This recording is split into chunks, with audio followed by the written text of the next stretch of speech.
वर्ष में आपके सासू माँ यानी कि दुल्हा सरकार की माँ और दुल्हन सरकार की सासू चिंता होने लगी। एक साल तक अपने मन में वो बात दबाए रखती हैं। एक साल के बाद चतुर्थ साल में अपने पति से कहती हैं कि देखिए बधू को और वर को यानी कि बेटे को कोई संतान नहीं हो रहा, कुछ योजना करिए, दवा दर्पण कराइए, बाबा को दिखाइए, पूजा पाठ ये सब होता है।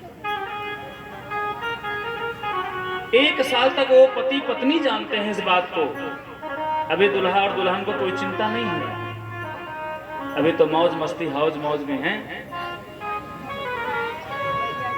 और जब 5वां साल लगता है, 6ठा साल, तब दुल्हन सरकार को चिंता होती है।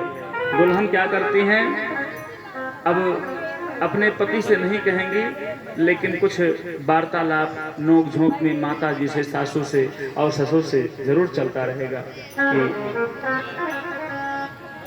पूजा पाठ, जल चढ़ाने की विधि भगवान भोलेनाथ की कृपा है, उनकी संध्या वंदन सेवा, दान, दवा, आशीर्वाद, औषधि सबकी विधि करती हैं। और जब से 1 साल तक ये करती हैं, जब 7वां साल लगता है, थकने लगती हैं कि अब भी नहीं हो रहा है, तब अपने जाकर के पति से कहती हैं। और पति तब उस बात को दिमाग में रख करके यज्ञ अनुष्ठान की व्यवस्था बनाता है। और यज्ञ नारायण भगवान ऐसे भगवान क्या नहीं दे देंगे आपको, भगवान अपने आप को दे देंगे महाराज। भगवान भक्तों को अपने आप को दे देते हैं। ये बात बहुत गंभीरता से लेनी पड़ेगी।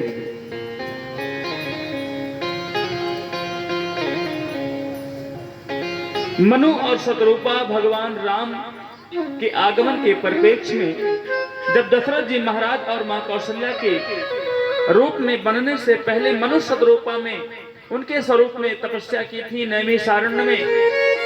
सीतापुर जनपद, उत्तर प्रदेश के सीतापुर जनपद में नैमिषारण्य के तपोभूमि पर भूमि का महात्म होता है महाराज। ध्यान और ज्ञान से सुन लीजिए।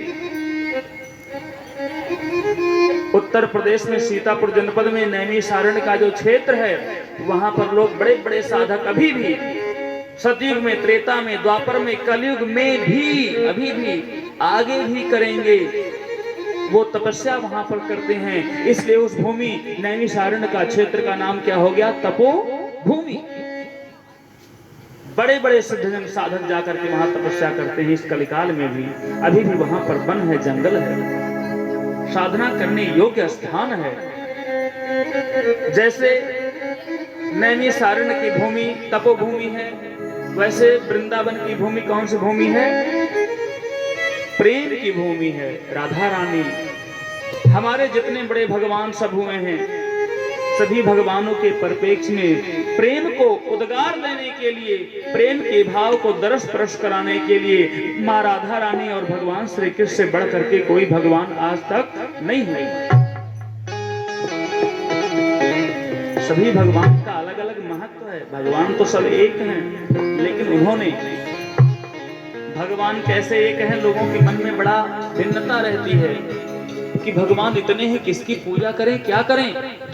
बात आगे ऐसे बढ़ते रहते। देखिए लोगों का यह प्रश्न रहता है, इतने भगवान हैं, हिंदू समाज के लोग, ब्राह्मण समाज के लोग, ब्राह्मण स्वयं, अच्छे अच्छे संत महात्मा, ये कहीं ना कहीं विचार मन में आ जाता है, इतने भगवान है क्या करें। सुन लो भगवान कैसे हैं। भगवान सब एक हैं। लोग ये कहते थे, उदाहरण ना देने की वजह से, समझाने ना की वजह से उनके मन की भ्रम की दूरी नहीं गई। आज सुन लीजिए भगवान कैसे एक हैं।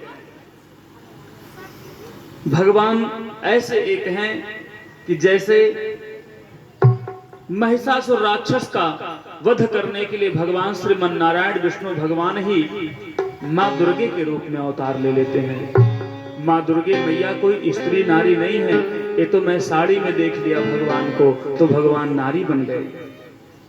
वही नारायण हैं, माँ दुर्गा के रूप में आते हैं। क्यों? एक नारी के द्वारा महिषासुर राक्षस का वध करने का उसको वरदान मिल गया। वही भगवान भोलेनाथ है हमारे जीवन के पुण्य और पापार्जन की विधि को समाप्त करने के लिए पुण्य करेंगे तब भी मार दिए जाएंगे और पाप करेंगे तब भी मार दिए जाएंगे। क्यों? बोले आपका वो विधि ब्रह्मा जी ने लिख करके भगवान भोलेनाथ के पेटी में डाल दिया है, ले जाओ, समय होगा तो सीताराम कर देना। वही भगवान नारायण मृत्यु का काल बन करके हरण करने के लिए भगवान शिव बन करके आते, वही नारायण हैं। वही नारायण भाई से भाई का कैसा प्रेम होना चाहिए, एक सौतन माँ से भी पुत्र का कैसा प्रेम होना चाहिए, एक अपनी माँ का प्रेम कैसा दरस परस कराना चाहिए, एक पिता का प्रेम कैसे कराना चाहिए, वो चक्रवर्ती सम्राट चरण चूड़ामयी श्री दशरथ जी महाराज जी के आंगन में कलकल किलोर करते हुए खेलने के लिए भगवान राम का आगमन होता है।